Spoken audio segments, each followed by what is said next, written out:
అయితే నవీన్ గారికి కూడా గతంలో ఎంఐఎం పార్టీ నుంచి కూడా టికెట్ ఆశించినా కూడా విఫలమయ్యి కొద్ది మెజారిటీలో విఫలమైన ఛాన్స్ ఉంది. ఇప్పుడు కూడా అట్ ద సేమ్ టైం అదే పరిస్థితి కూడా వస్తుంది అని చెప్పేసి కూడా బీఆర్ఎస్ శ్రేణులు అంటున్నారు. అలా అంటున్నారు కాబట్టి అది అంత పని కాదు. అది ఎందుకంటే సెకండ్ ఫస్ట్ ఓడిపోయాడు, కంపల్సరీ విన్ అవుతాడు.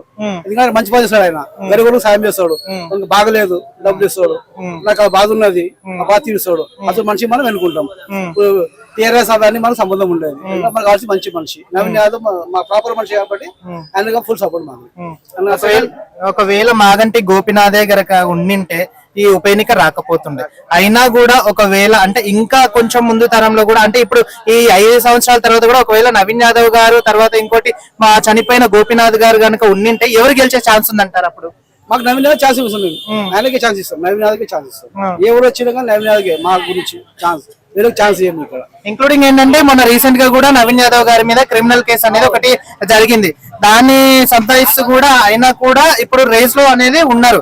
అసలు దాన్ని ఎంతవరకు సమర్థించుకోవచ్చు? అసలు వాళ్ళు అది కార్డు ఉన్నదా లేదు మాకు తెలియదు కదా, పేపర్లు చదివినాం మనం, అది విసారా రాంగ్ మాకు తెలియదు కాబట్టి మన దానికి సంబంధం లేదు మనకి.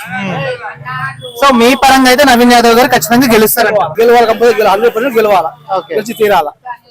ఒకవేళ గెలిస్తే మంచి పనులు చేస్తారని మీరు అనుకుంటున్నారా? 100% ఆయన గెలవకుండా చేస్తుండే. ఆయన గతంలో కాంగ్రెస్ పార్టీ కూడా అట్ ద సేమ్ టైం ఇదే మాటలు చెప్పి గద్దెనెక్కిన సందర్భం చూసాం, మార్పు రావాలి మార్పు రావాలి అని. అట్ ద సేమ్ టైం ఇప్పుడు ఇంకోటి జూబ్లీహిల్స్ ఉప ఎన్నికలో కూడా మార్పు రావాలని చెప్పేసి కూడా నవీన్ యాదవ్ గారిని గనక గెలిపిస్తే ప్రజాక్షేత్రంలో నవీన్ యాదవ్ గారు ఉంటారా? కంపల్సరీ ఉంటాడు. ఇప్పుడు ఎందుకంటే మీరు అంటారు కదా, అప్పుడు సీఎం ఇచ్చిండు అవన్నీ చేయాలి, డబ్బు ఉండాలి చేయడానికి. గల మంది ఖాళీ అయిపోయినా డబ్బులు ఎక్కడ చేసే ఆయన బీఆర్ఎస్ ఉండే వాళ్ళు ఓడిపోయారు, గల ఖాళీ అయిపోయింది. ఇప్పుడు ఇచ్చిన వాగ్దానము డబ్బులు చేసే వాగ్దానం క్లియర్ చేశాను, నేను డబ్బులు పెట్టి క్లియర్ చేశాను, నేను చేయను కదా. సో మీ పరంగా మీ ఓటు ఎవరికి వేస్తారంటారు? నవీన్ యాదవ్.